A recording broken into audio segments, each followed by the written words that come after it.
आकाशवाणी भोपाल से प्रस्तुत हैं प्रादेशिक समाचार।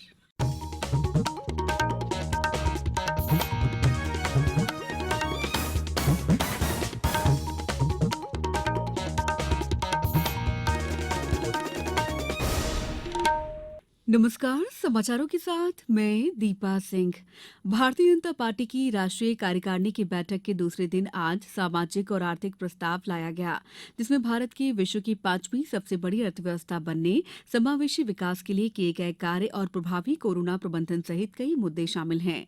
इस संबंध में मीडिया को संबोधित करते हुए केंद्रीय मंत्री धर्मेंद्र प्रधान ने बताया कि बैठक में इस बात पर चर्चा हुई कि पिछले 8 वर्षों में किस तरह लाभार्थियों को प्रत्यक्ष हस्तांतरण के जरिए 22,60,000 करोड़ रुपए प्रदान किए गए और भारत अपनी आर्थिक नीति के कारण आत्मनिर्भर बना है। उन्होंने बताया कि प्रधानमंत्री नरेंद्र मोदी के विचारों की स्पष्टता और प्रभावशाली नीतियों को सफलतापूर्वक लागू किए जाने से समाज का सशक्तिकरण हो रहा है।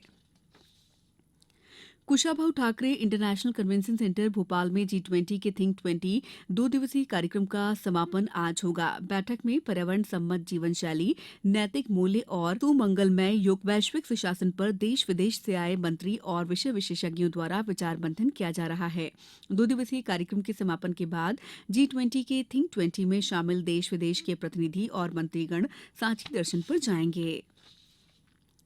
स्कूली बच्चों और जनमानस में विज्ञान के प्रति जागरूकता लाने और प्रचार प्रसार के उद्देश्य से 19 जनवरी को रन फॉर साइंस मैराथन होगी। मैपकॉस के महानिदेशक डॉक्टर अनिल कोठारी ने बताया कि साइंस मैराथन का आयोजन भोपाल में पहली बार होने जा रहे 8वें भारत अंतर्राष्ट्रीय विज्ञान महोत्सव के तहत किया जा रहा है। रन में लगभग 2000 से अधिक स्कूली और कॉलेज के विद्यार्थी तथा आमजन शामिल होंगे। रन फॉर साइंस मैराथन में हिस्सा लेने के लिए प्रतिभागियों को पहले रजिस्ट्रेशन कराना होगा। रजिस्ट्रेशन www.mpcstnature.com पर किया जा रहा है। 21 से 24 जनवरी के दौरान इस विज्ञान महोत्सव में देश भर से 8000 से अधिक प्रतिनिधि शामिल होंगे। आजादी के अमृतकाल में हो रहे इस महोत्सव का मुख्य विषय विज्ञान, प्रौद्योगिकी और नवाचार के साथ अमृतकाल की ओर अग्रसर देश चुना गया है।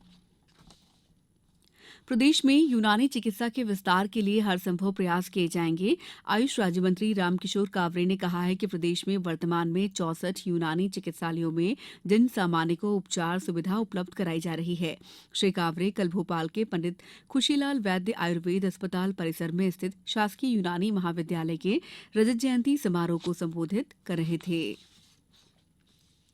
खाद्य नागरिक आपूर्ति और उपभोक्ता संरक्षण मंत्री बिसाहुलाल सिंह ने अनूपपुर में एयरपोर्ट बनाने और उसे हवाई सेवा से जोड़े जाने के लिए केंद्रीय उड्डयन मंत्री ज्योतिरादित्य सिंधिया को पत्र लिखा है। श्री सिंह ने कहा कि शहडोल संभाग के हृदय स्थली अनूपपुर धार्मिक और पर्यटन महत्व का स्थान है, जो पवित्र नदी मां नर्मदा के साथ सोनभद्र और पुहिला जैसी पौराणिक नदियों का उद्गम स्थल भी है। उन्होंने बताया कि अनूपपुर में विमान सेवा प्रारंभ होने से पर्यटकों की संख्या में वृद्धि होगी, साथ ही स्थानीय परिवहन को भी बढ़ावा मिलेगा। औद्योगिक विकास की दृष्टि से भी ये महत्वपूर्ण और उपयोगी कदम साबित होगा। अब कुछ समाचार संक्षेप में।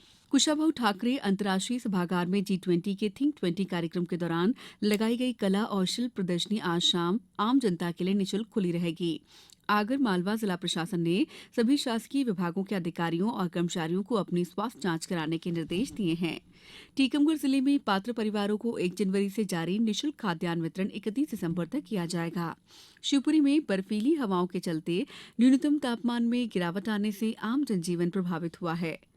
कृषि विज्ञान और केंद्र बैतूल बाजार के वैज्ञानिकों द्वारा कल दामजीपुरा क्षेत्र में गडमल की फसल के बीज संग्रहण के लिए पौधों को चिन्हित किया गया। और खेलो इंडिया यूथ गेम्स 2022 की टॉर्च रैली 24 जनवरी को शिवपुरी जिले से होकर गुजरेगी। प्रदेश में खेलो इंडिया यूथ गेम्स का आयोजन 30 जनवरी से 11 फरवरी तक भोपाल, इंदौर, उज्जैन, ग्वालियर, जबलपुर, बालाघाट, मंडला और खरगोन में किया जाना है। इस बुलेटिन में इतना ही। दीजिए इजाजत। नमस्कार।